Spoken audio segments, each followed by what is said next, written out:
सपा नेता और महाराष्ट्र के विधायक अबू आजमी ने सोमवार को मुगल शासक औरंगजेब पर ऐसा बयान दिया कि बवाल मच गया। दरअसल अबू आजमी ने बॉलीवुड फिल्म छावा के संदर्भ में कहा कि सारा गलत इतिहास दिखाया जा रहा है। उन्होंने कहा कि औरंगजेब ने कई मंदिर बनवाए और वो क्रूर नेता नहीं था। सपा के विधायक ने कहा कि छत्रपति संभाजी महाराज और औरंगजेब के बीच लड़ाई धार्मिक नहीं बल्कि सत्ता के लिए थी।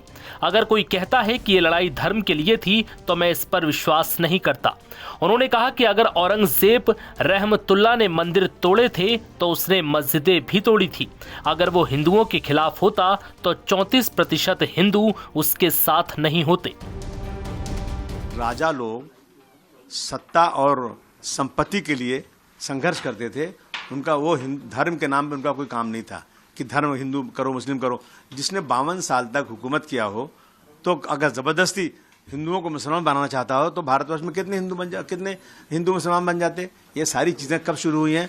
1857 की गदर में जब मंगल पांडे ने बलिया से इस लड़ाई शुरू करी तो उसका साथ देने वाले सबसे पहले मुसलमान थे बहादुर शाह जफर।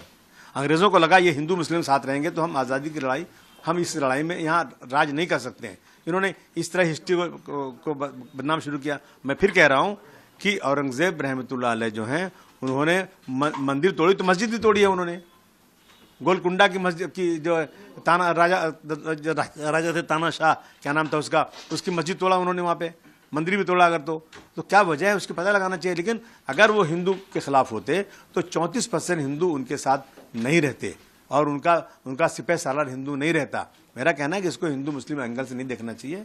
और ये सच है कि उनके राज में भारतवर्ष सोने की चिड़िया था। भारतवर्ष 24% यहाँ का वो था। भारतवर्ष की सीमा अफगानिस्तान और बर्मा तक थी। तो ये कौन मिटा सकता है? हिस्ट्री से कौन मिटा सकता है? अगर आप इन सब बातों को लाएंगे तो हम करेंगे। लेकिन फिर मैं कहूँगा कि इसमें हिंदू मुस्लिम का एंगल देने की कोई ज़रूरत नहीं। आजमी के बयान पर राज्य के उप मुख्यमंत्री एकनाथ शिंदे ने कहा कि ये छत्रपति संभाजी महाराज का अपमान है, इसलिए आजमी के ऊपर देशद्रोह का मुकदमा दर्ज होना चाहिए। उनका बयान बहुत ही गलत है और निंदाजनक है। जिन्होंने जो औरंगजेब ने छत्रपति संभाजी महाराज को 40 दिन इनका हलाल किया है, अत्याचार किया है, उनके नाखून निकाले, आंख निकाले, चमड़ी उधेड़ दी, जीभ जुबान काट दी, ऐसे औरंगजेब को अच्छा कहना ये तो महापाप है। और इसलिए ये अबू आजमी इन्होंने माफी मांगनी चाहिए। या हमारे मुख्यमंत्री उन्होंने भी बहुत ही गंभीरता से उनकी बात को लिया है। और निश्चित रूप से ऐसे अबू आजमी को जिन्होंने देशभक्त का अपमान किया है, शिवाजी महाराज, छत्रपति संभाजी महाराज, ये हमारे राष्ट्र पुरुष थे, ये राष्ट्र पुरुषों का अपमान है। इसलिए उनके ऊपर देशद्रोह का गुना दाखिल करना चाहिए। वहीं शिवसेना सांसद नरेश महस्के ने अबू आजमी के खिलाफ एफआईआर दर्ज कराई और उनके खिलाफ देशद्रोह के तहत कार्रवाई की मांग की। अबू आजमी के ऊपर देशद्रोह का गुना दाखिल करना चाहिए। यहाँ महाराष्ट्र में नहीं, पूरे हिंदुस्तान में रहने का उनको अधिकार नहीं है। जिस औरंगजेब ने हिंदुओं की सैकड़ों हजारों मंदिरें तोड़ डाली, महिलाओं पे अत्याचार किया, छत्रपति संभाजी महाराज पे क्रूर अत्याचार किया, वो देश के खिलाफ था, उसने अपना देश लूटा। उसका अगर भलामण उसके ऊपर स्तुति सुमन अबू आजमी कर रहे हैं तो ये हमको सहन होने वाला नहीं है।